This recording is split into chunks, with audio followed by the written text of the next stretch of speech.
All right. Well, good evening. Hello, good morning, good night. I know folks are coming in from all over the world. So hello. Welcome yet again to another session with us for our Caribbean climate change and health series focused on non-communicable diseases and the ways in which climate change impacts those specific disease areas and our health outcomes. My name is Dr. Carrie Ann Peart, and I am an associate with Earth Medic, Earth Nurse. And my portfolio kind of is a mix up of public health and psychology, given my background and work. So for this evening's conversation, we will be focused on climate change and its effects and impacts and implications for obesity and health outcomes in that particular arena.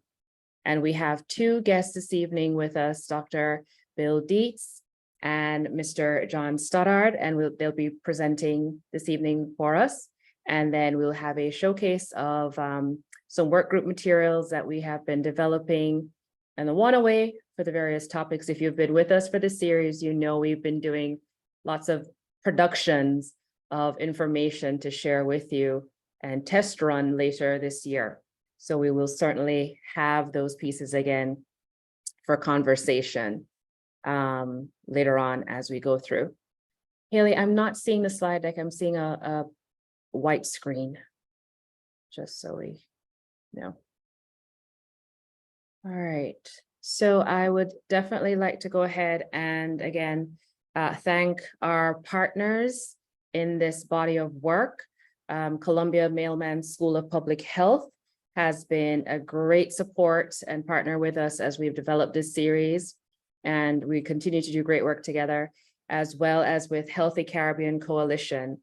And we have been tag teaming in the development of this series, along with a body of work concerning research and advocacy in the area of climate change and health as it impacts the Caribbean region.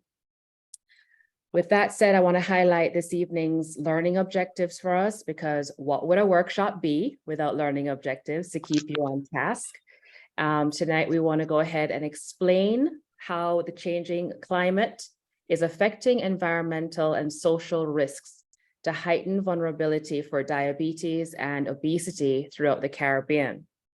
Second, we would like to identify priorities for research action related to diabetes and obesity that benefit health and environment. And for those of you who have been with us for a number of these sessions, researching is a big element of the work that we're building out within Earth Medic, Earth Nurse, along with our partners as a priority for our body of work this year.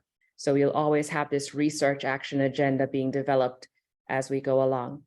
And third, we want to go ahead and look at preventative actions and innovations for practitioners, patients, organizations, and communities, such as local government, nursing associations, parenting associations, schools, local or district-run groups. So everybody is involved. This is not just a one group problem, and it certainly is not a one group solution.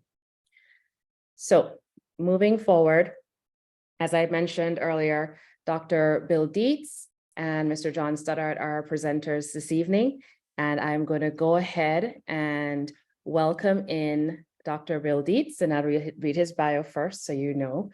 Dr. Dietz is the chair of the Sumner M. Redstone Global Center for Prevention and Wellness at the Milken Institute School of Public Health at George Washington University.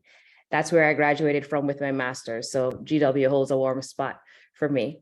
He is also the director of the Stop Obesity Alliance. From 1997 to 2012, he was a director of the Division of Nutrition, Physical Activity, and Obesity at the CDC, otherwise known as the Centers of Disease Control and Prevention. His current work focuses on triple study solutions to the global syndemic of obesity, undernutrition, and climate change.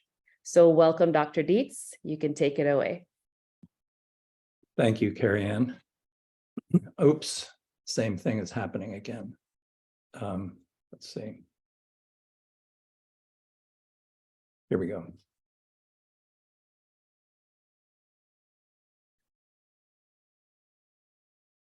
So, Carrie Ann, thank you for that introduction. It's a pleasure to be here with you all in different places of the world.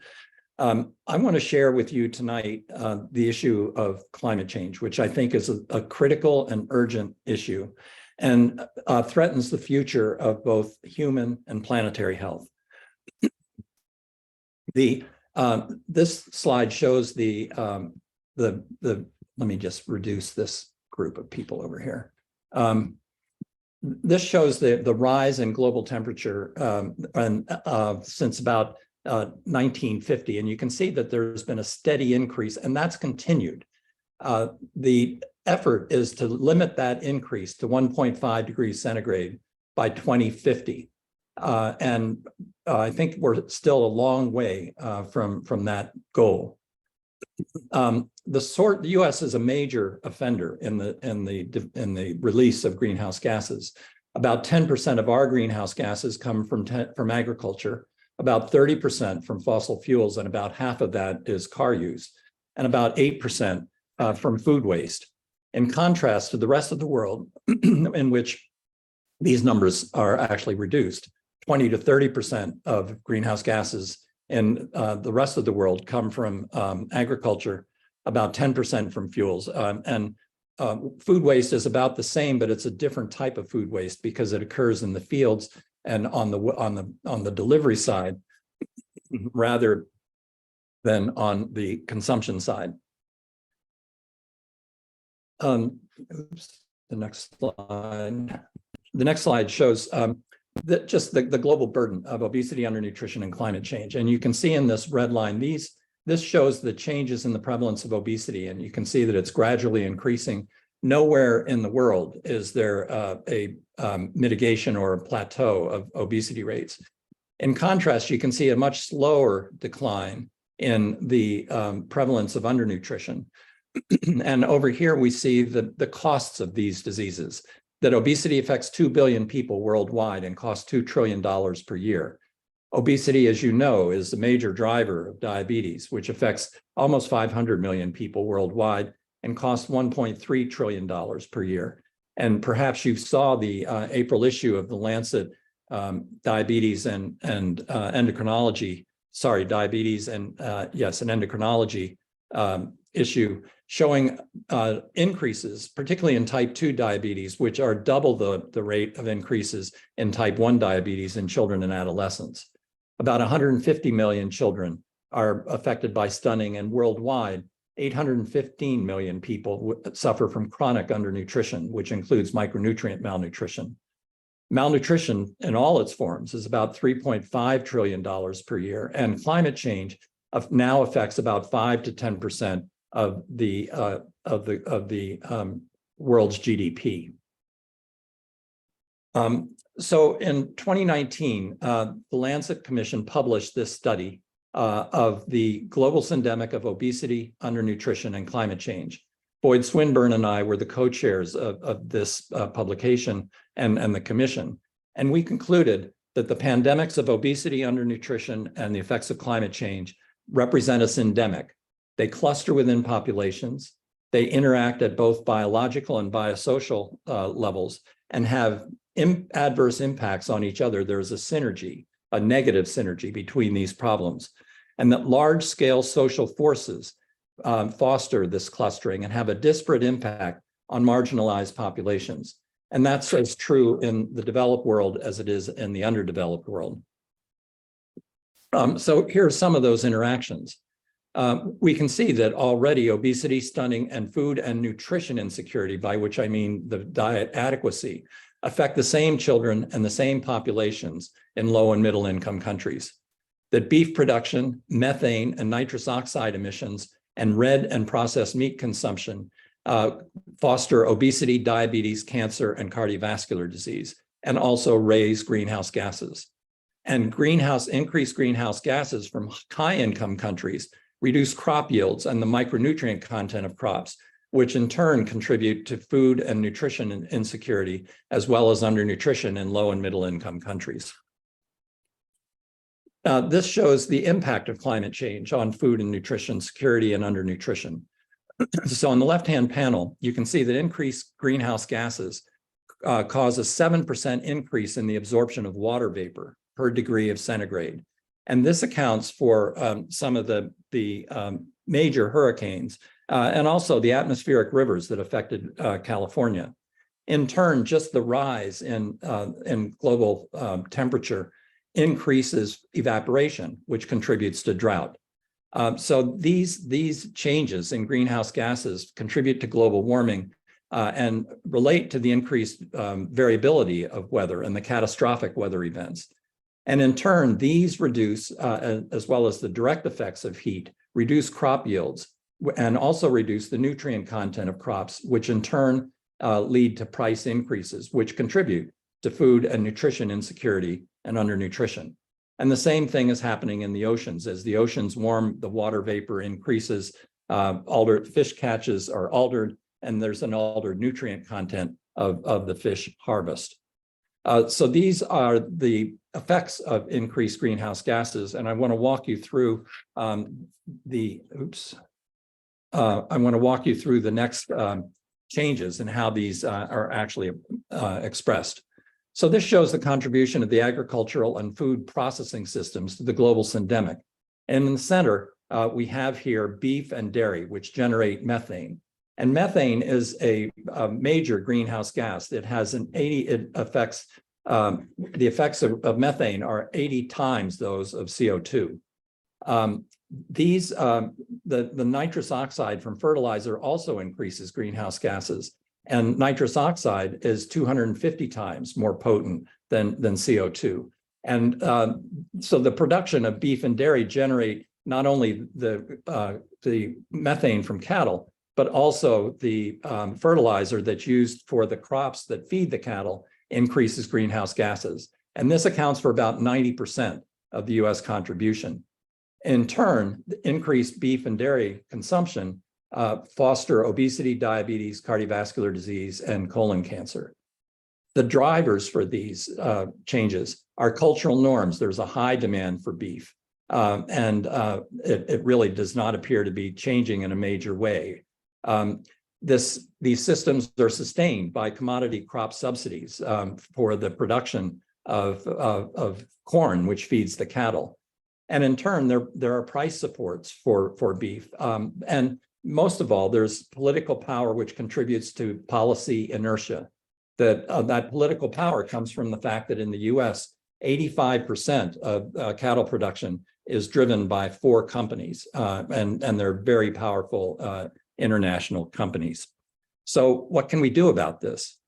Well, the goal is to increase plant-based foods and reduce beef consumption for all the reasons I just showed you, both in terms of greenhouse gas generation and its effect on human health.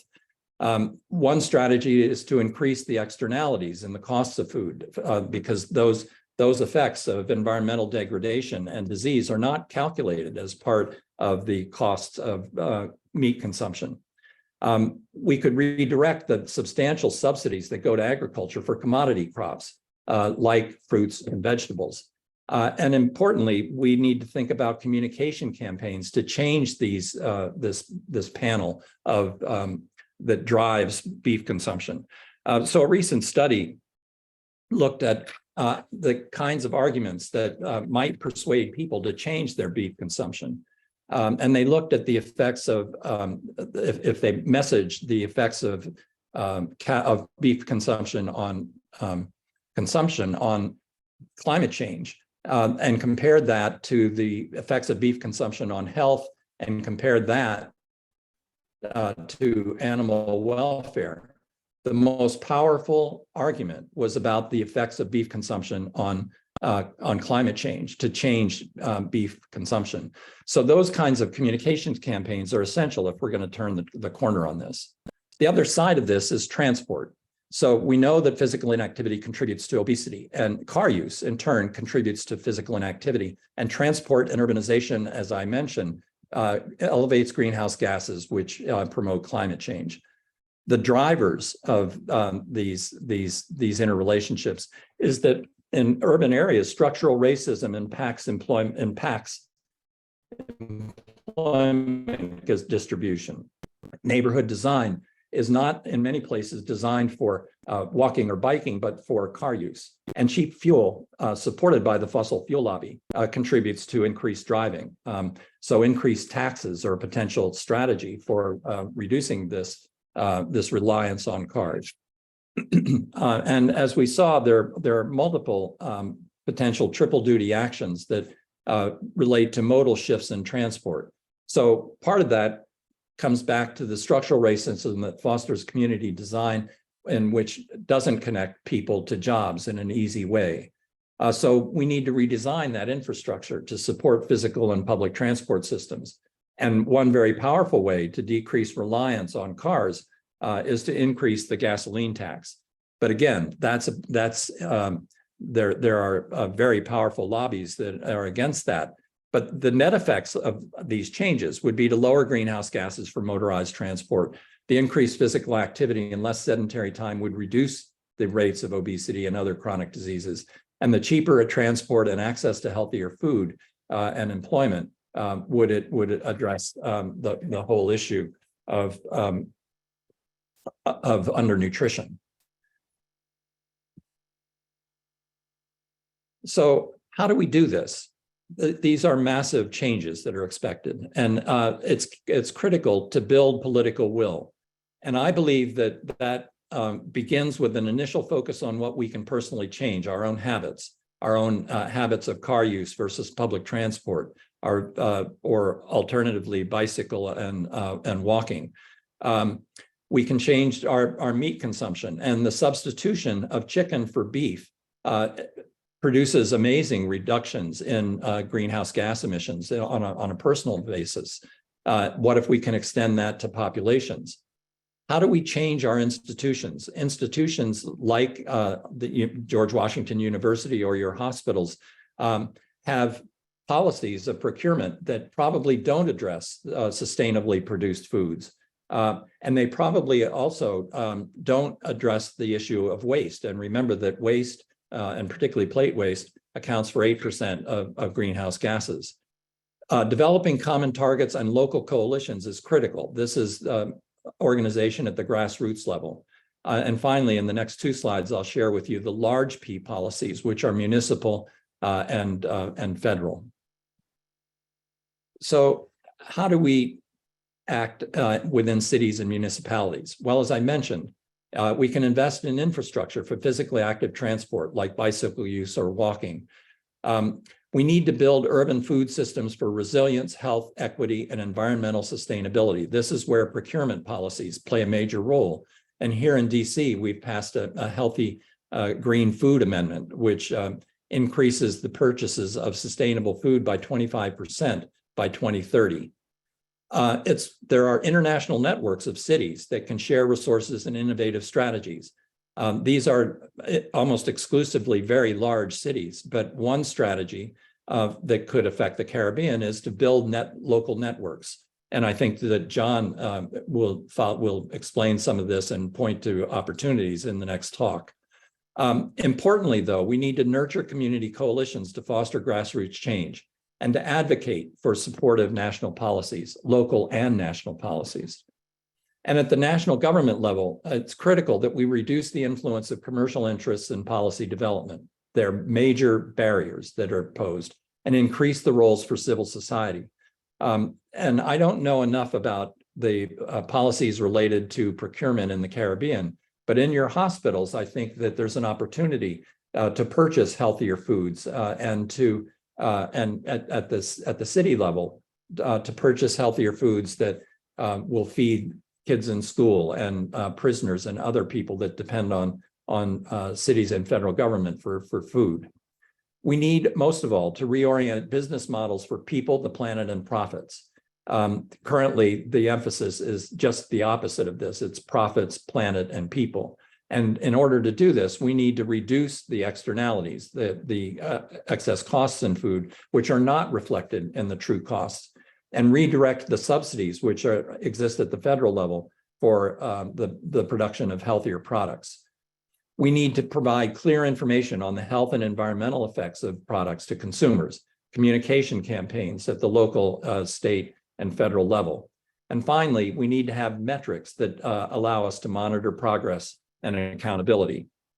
Now, I think it's depressing to think about all that needs to be done in a timely fashion. And I've begun asking people about where they find themselves on this hope and despair continuum. And most recently, I did this with a group of people here in DC. And these were people, probably the mean age or the median age was 35. And they found themselves right in this kind of center place. They were a little bit on the hope side, but there were a number of people on the despair side. And I think this breeds the lack of hope, and despair breeds inactivity. It makes us think that there's nothing we can do. And what I've just tried to share with you are things that we can do. And despite the fact that those changes are small, they're essential because ultimately they will build the political will. And I think there's an opportunity of the group that's on this call and in the Caribbean to begin to form that kind of network that fosters hope and avoids despair. And as I said at the outset, it's critical and urgent that we act on this problem and that we create a sense of hope and opportunity for the people that we serve. So thank you. I'll be happy to answer questions in the breakout. Thank you, Dr. Dietz. I'm glad that you showed that kind of graphic of the hope and despair, because I know many of my friends and close family members are falling very close to the final point of despair. A lot of people are feeling quite scared about what is to come and what's already happening. So thank you so much for that conversation. And we will certainly be having some questions from folks as we move forward. As Mr. Stoddart puts his pieces up, I'm going to introduce him and welcome him to the stage next. So John Stoddart is the Associate Director of Climate and Food Strategy for Healthcare Without Harm's Healthy Food in Healthcare program. He leads the organization's work with the healthcare sector on the intersection between food and climate. John coordinates efforts to reduce meat purchasing and to implement plant-forward menus in healthcare through the Cool Food Pledge. He also supports healthcare in reducing food waste through source reduction and donation.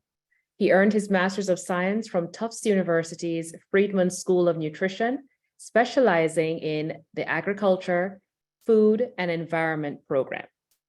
John, you can take it away. Thanks, Carrie Ann, and thank you, Bill. That was a really great presentation.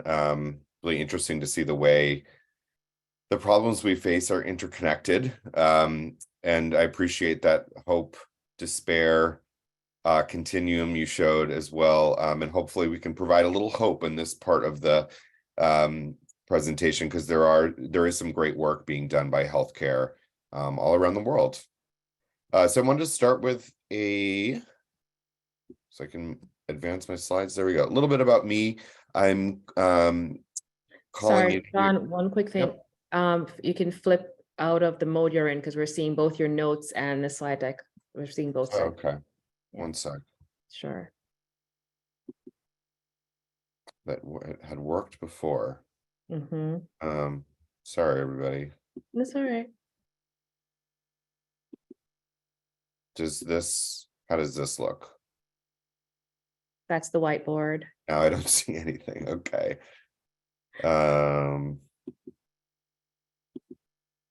We love technology, but it doesn't love us. No, and I thought I had everything set. Does this work? No. See. No, why is everybody's whiteboard so active today? I don't know. That's never happened to me before. Mm-hmm. Okay, hang on. As you do that, I'll prompt folks to go ahead and put their questions from Dr. Dietz's presentation into the chat box so that we can make sure we address them. And get back to that as we're moving forward. And if you need to, I think Haley can pop up your slides. Let me try this one more time. Sure. Does that There work? we go. Yeah, Yeah, all right, great. you're all- no problem. Sorry about that, everybody. Okay, so a little bit about me. I'm calling in from Boston, Massachusetts today. And as Carrie mentioned, I work for Healthcare Without Harm, working with healthcare around the US to reduce their climate impact through food action. A little bit of background in urban and rooftop farming. My 15 minutes of fame here on the right, where I started a rooftop farm in Boston and continue to do some work in urban and rooftop farming. Education-wise, my background, I have a bachelor in environmental studies and then a master's in agriculture, food, and environment, as Carrie mentioned. And I just really love food, growing, cooking, eating food. So a little bit about Healthcare Without Harm. We were started over 25 years ago based on the belief that as the only sector with healing in its mission, healthcare has an opportunity to use its ethical, economic, and political influence to create ecologically sustainable, equitable, and healthy communities. And our mission is to transform healthcare worldwide so that it reduces its environmental footprint, becomes a community anchor for sustainability, and a leader in the global movement for environmental health and justice. And we have programs focused on climate and health, safer chemicals, healthy food, and others. We are a global organization, so we have offices and affiliates all around the world, including the Caribbean and Latin America. And I work for our US Healthy Food and Healthcare program. So that was launched in 2005. And the program works to harness the expertise, purchasing power, and investments of the healthcare sector to advance the development of a sustainable food system. And you can see a snapshot of the food work that our network is doing on this graphic on the lower left. And I should say that our program is based on the concept of environmental nutrition. And environmental nutrition holds that healthy food cannot be defined by nutrition quality alone. It is the end result of a food system that conserves and renews natural resources, advances social justice and animal welfare, builds community wealth, and fulfills the food and nutrition needs of all eaters now and into the future. So scientific consensus shows climate change is already damaging human health and healthcare delivery, and healthcare is on the front line of climate change, bearing the costs of increased diseases and more frequent extreme weather events. Now, Bill touched on some of these in his presentation, but some of the sort of relationship between diet-related disease and climate change. Both are connected to diet. So what we eat affects, of course, our personal health, and it also affects the planet and our climate. Climate change increases the risk of dehydration and cardiovascular events. It can disrupt access to medications, and extreme weather and changing climates will make fruit and vegetables more difficult to grow, as Bill also mentioned, and therefore more expensive. So recommendations from some studies I saw were government policies to encourage healthy living and preparedness for those at high risk. So this slide is another sort of comparison of where we're seeing resource use and the highest climate impacts on the food system. So you can see on the right, we have animal proteins seeing high land use and water use and higher emissions as compared to plant proteins. You can see some of the statistics here on the left, that the production of animal proteins consumes 83% of available agricultural land, but only 18% of the total calories consumed by humans and 37% of the protein consumed. And of course, this is an issue of connected to food insecurity as well, or security. As the population grows, is expected to grow to 10 billion, it's really impossible for us to feed a growing population on a high animal protein diet. This is another snapshot of where we're seeing emissions from the food system, and you can see about 50% are coming from livestock. So eating fewer animal products can improve our health and lessen our impact on the climate. In fact, plant-based diets can reverse and eliminate some diet-related disease.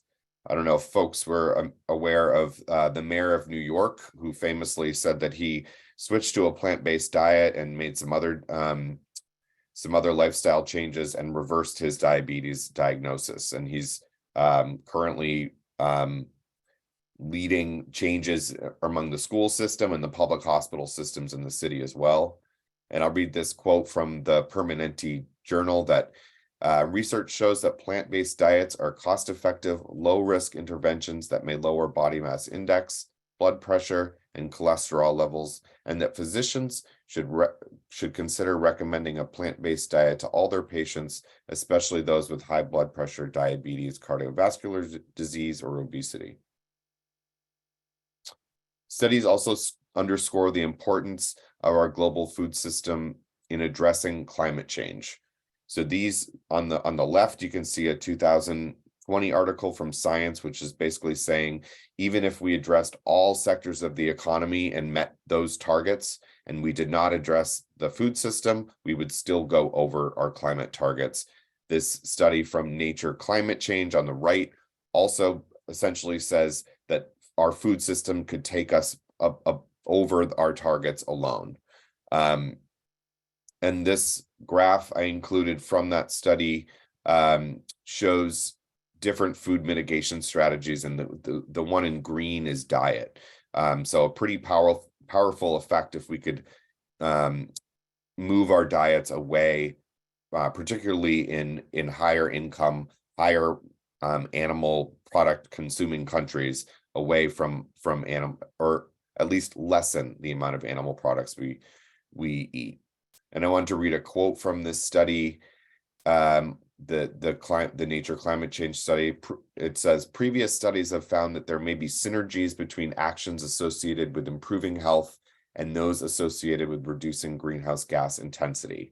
We found that if dietary changes, specifically the sparing consumption of red meat and the limited consumption of fish, poultry, and eggs, were implemented globally, warming due to food consumption could be decreased by 0.19 degrees Celsius by the end of the century. So just highlighting that connection between health and climate again.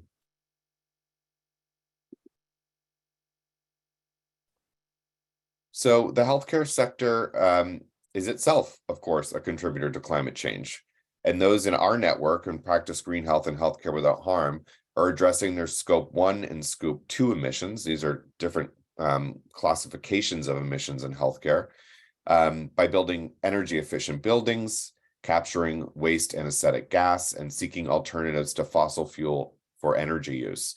However, you can see the greatest class of emissions is Scope 3. And procurement of animal proteins fall into Scope 3. So we have, for Healthcare Without Harm and Practice Green Health, we're sister organizations. We have several programs, and our Plant Forward Future program addresses climate and health through diet.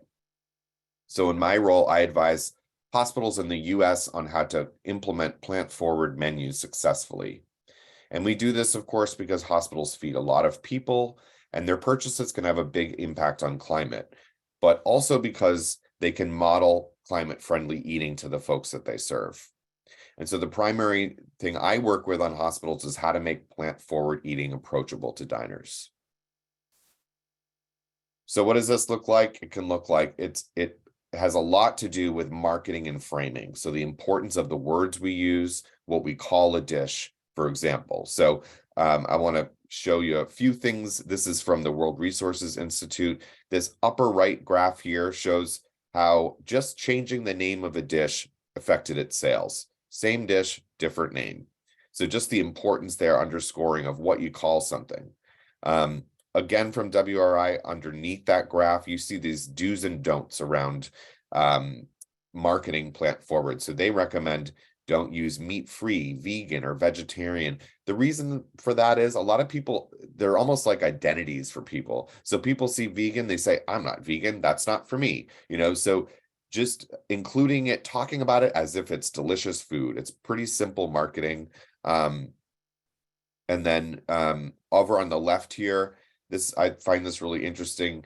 If you separate out vegetarian items, people again will say, oh, that's not for me because I'm not a vegetarian. If you include it in the whole body of the menu, people are more likely to choose those items because it's just food, and they read the description and say, that sounds good to me. Sorry, I just ruined my big reveal, but I wanted to say another really important strategy here is around making sure that when you're introducing plant-forward dishes that they're culturally relevant. So for example, creating plant-forward version of traditional comfort foods and using seasoning and preparation methods that are familiar to people.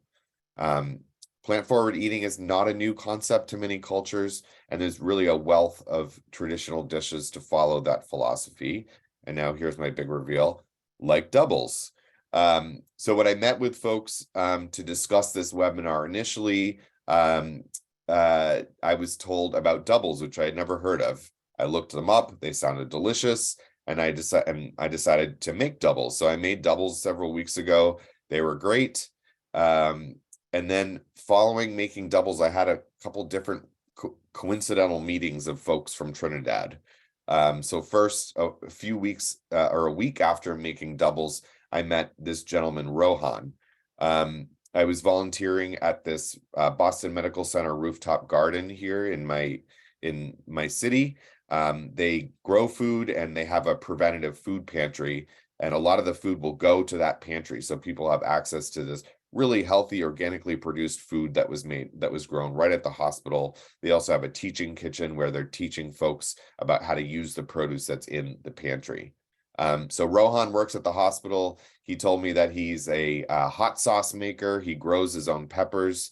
I think they're ghost peppers, and he sells it to raise money for children in his hometown of South Oropuche. Hope I'm saying that right. And also for a community center in Mattapan. So I told him I made doubles, and he was quite frankly blown away. Just really surprised that I had made doubles. The following, like 2 weeks later, I went to this conference here, you can see on the left, where I met Keisha Griggs. She is a chef from Houston with roots in Trinidad as well. And she creates plant-forward dishes with flavors and cooking styles from the Caribbean. At the conference, she cooked a curried jackfruit. I thought it was delicious and did not miss the meat because that jackfruit has a really nice meaty texture. Okay, so in preparing for this presentation, I learned that food traditions in the Caribbean include many plant proteins and plant-based dishes, including aqua fritters and sancocho. And if I was to advise hospitals in the Caribbean, I would suggest that they draw from these traditions. But you don't have to take it from me. You have many leaders in your community. I found this article in Forbes recently about chefs changing the way we look at food in the Caribbean and doing plant-based dishes. So now I want to cover briefly some of our programs that we have for helping hospitals to implement plant-based menus. First of all, I wanted to explain plant forward. Plant forward, we use that term because we think it's a positive term. It doesn't talk about anything that isn't in a dish. It talks about is in a dish. And plant forward for us, we use the Culinary Institute of America's definition, and really what it is celebrating plants and minimizing animal proteins, not eliminating altogether, but making them less the center of the plate. And so what Plant Forward Future is a set of resources in these categories, and also contains a page on making the case. So if you need to talk to colleagues in your facility, we have areas including the business case for implementing Plant Forward menus. Under Plant Forward, we have 3 different sub-programs. So we have Plant Powered 30, which is a employee engagement activity. It challenges the employees in the hospital to choose a plant-forward meal every day for 30 days. And that's really to just kind of, like I was saying, hospitals modeling healthy eating behaviors even outside of their walls. We have a culinary contest every fall where we celebrate healthcare chefs making plant-forward meals. And then we have the Cool Food Pledge. The Cool Food Pledge, I'm going to talk about briefly here. This is the main program we're driving healthcare to when they want to implement plant forward and reduce their climate impact from food service. So the Cool Food Pledge is a program of the World Resources Institute, and Practice Green Health and Healthcare Without Harm support the healthcare sector in that. So we recruit hospitals to it and then provide their technical assistance. These are some entities in Cool Food. You can see it's cross-sector. We've got folks in the private sector, some cities, universities, and healthcare is on the lower right. We have about 79 hospitals in Cool Food right now.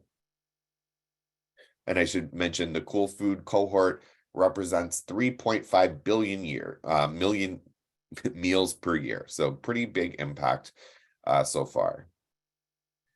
The Cool Food target is a 25% reduction in greenhouse gas emissions from food purchasing by 2030. And the reason we have that target is based on the Science Based Targets Initiative that looked at all sectors of the economy and found that the food sector needs to reduce their emissions by 67% by 2050. So it puts us on a path to get halfway there. I will just briefly show you what you get when you participate in Cool Food. So this is UC San Diego, some stats on them. Every year, hospitals in Cool Food submit purchasing data. What they get back is a report, and you can see change over time. So you can see how this hospital's purchases have changed over time. Notably, the red and orange are animal products, so a lot of them have come down. And then you can see other food categories have gone up, like legumes and vegetables.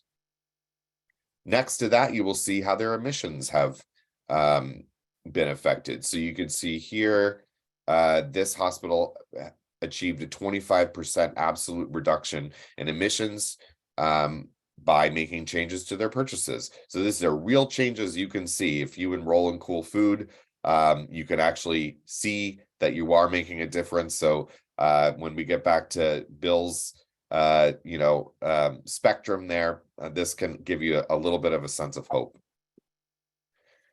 And over 4 years, the whole cohort in healthcare has reduced their emissions by 13% per plate. It varies, some, like the hospital you just saw, 25%, but on average 13%. So they're all making progress. And Carrie Ann, do I have another 2 minutes, or should I just end here? Because I know I'm probably going over at this point. I would say another minute. Okay. So I just wanted to mention food waste very quickly. It's another area of my work because it is a it's a climate and health issue. Why reduce food waste? 1/3 of all food produced globally by weight is lost or wasted between farm and fork, and that's more than 1 billion tons. Food waste accounts for about 8 to 10% of global emissions. And it's a food security issue. 22.5% of the Latin American Caribbean population cannot afford a healthy diet. And every year, wasted food takes a major financial toll, costing the global economy more than $1 trillion every year. Our program follows the EPA hierarchy. So the most effective thing you can do in food waste is source reduction. So stopping the waste from happening from the start. When you have extra food, feed hungry people. And you can see here a pilot project we did with Sutter Health in California. They donated 65,000 pounds of food to 40 nonprofit partners, all within less than 5 miles of their facility. So really actually connecting to their community and addressing food insecurity in their community. I just want to point out here that, again, we have a Latin American office. So please connect with them and you can also access our resources as well in English. And I think that there'll be some links sent around for you to access. So that's everything for me. Thank you so much. And I apologize if I went a little bit over. I'm glad you went over because we needed to plug a few of those components. So thank you, Jack. Thank you both. So complimentary in the pieces discussed. And I'm looking forward to hearing what questions folks have, because I think this is the most quiet we've ever had a session as far as I've been moderating. Usually folks are putting questions in. So I'm thinking they're a little hurt that we're having to shift their diets because the Caribbean people love their food. So they're probably thinking, oh no, I don't want to do this. But folks, please put your questions in the chat. As we shift gears, we wanted to go ahead and prep Keslin to share her screen. As you know, we'd love to have our segments where we're sharing the internal work that some of our volunteers and associates do here at Earth Medic, Earth Nurse. And so this evening, we have Keslin presenting on behalf of her work group, one of the many infographics. We've been putting together a lot of infographics to share information based on our community's interpretation of what's going on regarding this particular topic. So Keslin, please go ahead and take it away. All right, so I'm just going to go ahead and apologize for the dogs ahead of time, just in case they get really loud.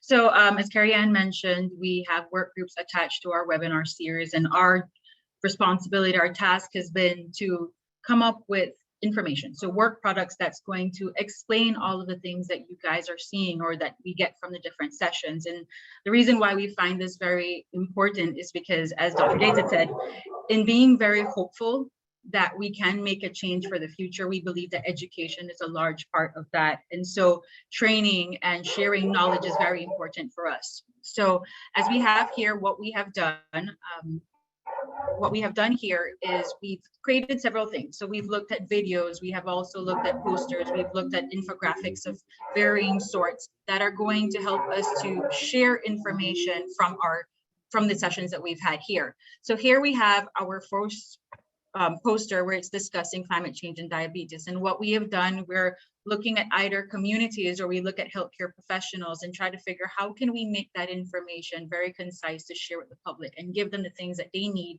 to help make life or their situations a little bit better.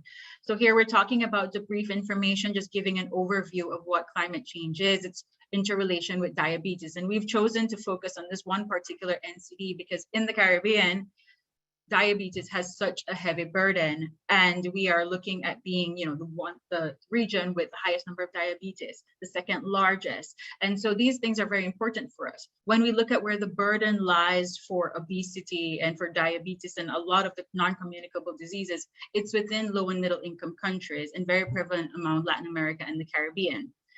So it talks about brief different areas. This is just a sample of something that we would like to present and use in our community setting. It talks about our globalized food system, the way that it's impacting our communities, the way that it's bringing unhealthy foods in. It talks about how the unhealthy consumption or patterns that we're now picking up, food insecurity, more use of animal food sources, and how that increases our risk for type 2 diabetes. And we've went over a few of these already. It also talks about our rapidly growing cities and how the increased use of mechanical transport systems are pushing us more towards sedentary lifestyles. It's a lot easier getting to and from work. There's congestion.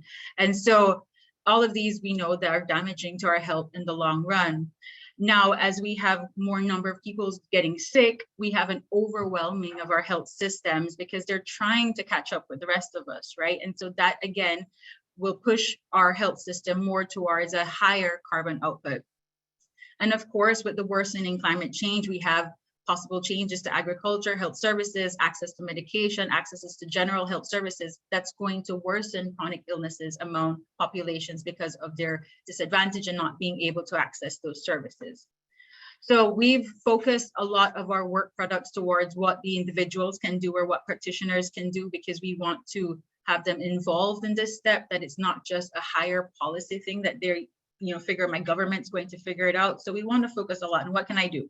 and what difference can I make? So here we're talking about having individuals learn about diabetes, its management, and how to reduce morbidity and mortality.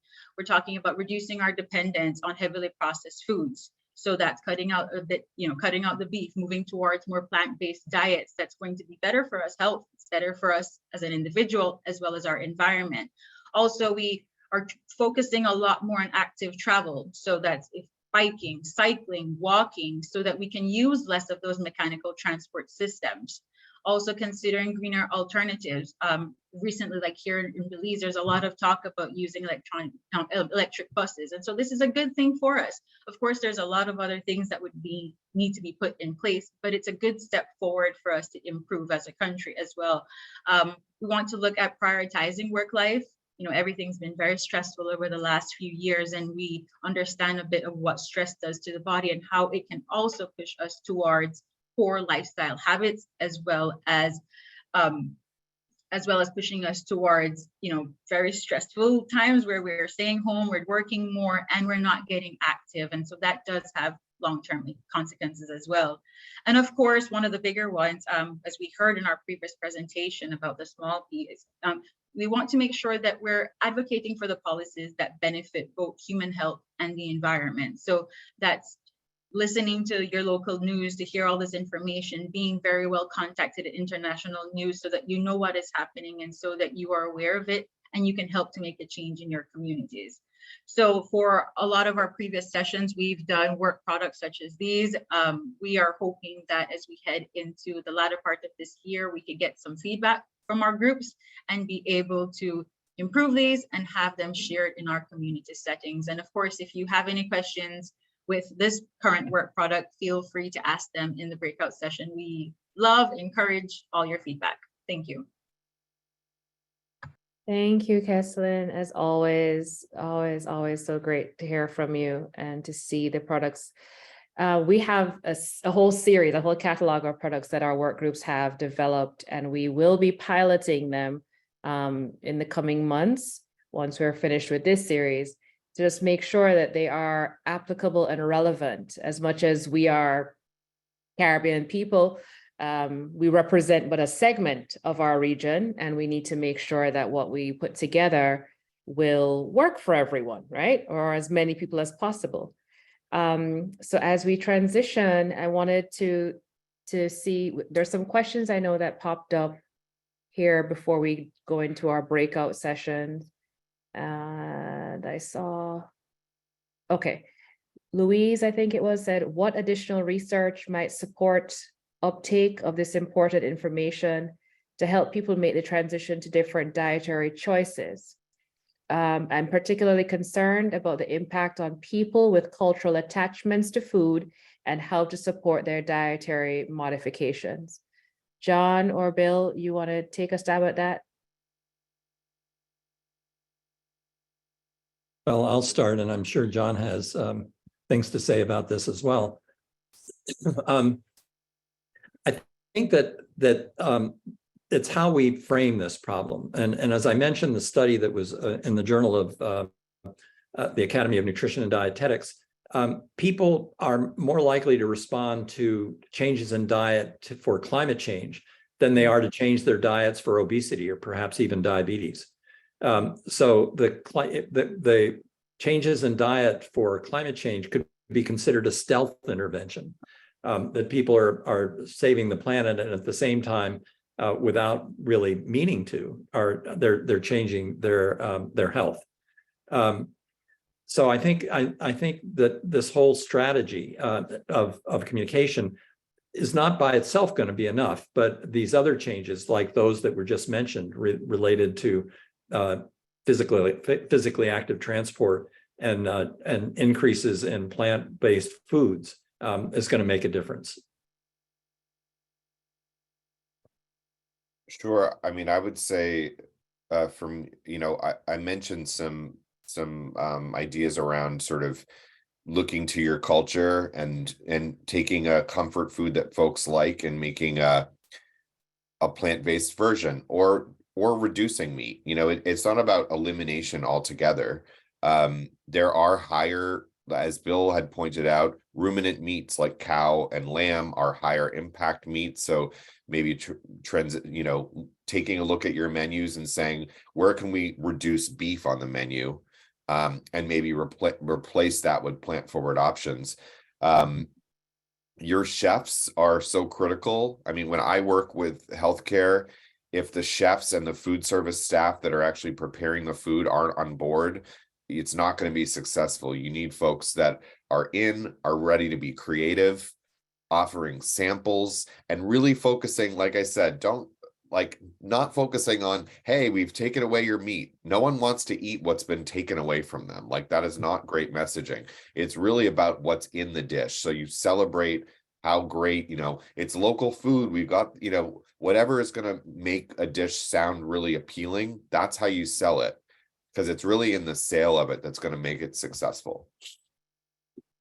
I have to agree. And one of the things that you just mentioned too, the higher impact meats, those are the ones that take a great deal to produce.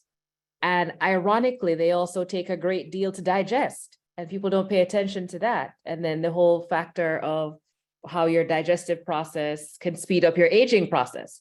So I just want to plug that in there for some insight and some food for thought as we're going into this conversation.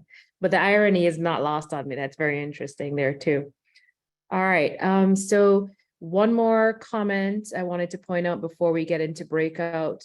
Good evening, all very good presentation. I totally appreciate the information presented. In reality, we as a Caribbean have proven the sky is our limit, even though we are a bit lengthy in achieving these goals. How accessible is networking to assist in achieving these necessary goals and end result to improve individual healthcare in our region? Thoughts on that?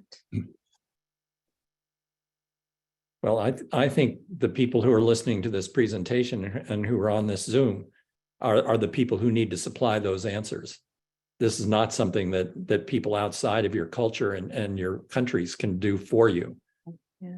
Or to you. I mean, it needs to come from within. Absolutely. I'm all for that answer right there. Great. So, and it's a good one to give, Bill, because we're going to segue into breakout rooms now. And we have some more food for thought for folks joining us this evening to think through as we do our breakouts. And we have 2 questions for conversation. And before I read through the questions, I just want to highlight, when we go into breakout sessions, most of us here know the drill. Someone becomes leader, they're voluntold, and someone becomes a note taker. And please go ahead and have your robust conversations. And then please, we welcome for you to share your notes with us. And I'm going to drop my email address into the chat box, and you can send your notes to me at the end of your conversations this evening. But we really want to hear from you, because I have stored all of the different notes that you guys have given over this series, and we're using them to inform other bodies of work as we grow in our projects. So please, please, please share your thoughts with us once you've designated your note taker and conversation starter.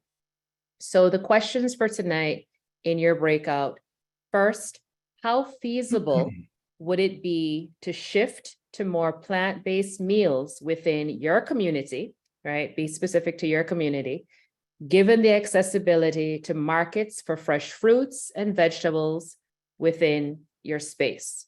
So I know we're all from different areas of the world, but please share your insights, because it is more than welcome for us to learn from each other. So think through again how feasible it could possibly be for your community, your neighborhood, your space to be more plant-based in your meals, and the ways in which you believe you can network to do so. Secondly, does your current healthcare facility serve with supports, for instance, demonstrations around healthy cooking mechanisms or diets, and ideas for better balanced meals? Do you have that in your healthcare facilities now? And what do you think it might take for that type of shift to occur? So does your current healthcare facility support you in that space of having healthy, positive diets and plant-based eating? We'd love to hear your responses to these two prompts. And we will put these questions again in the chat box once you've gone into your breakouts. So hold tight and you'll be split into your breakout rooms, and we will come on back in a few minutes for further conversation and then closing. All right.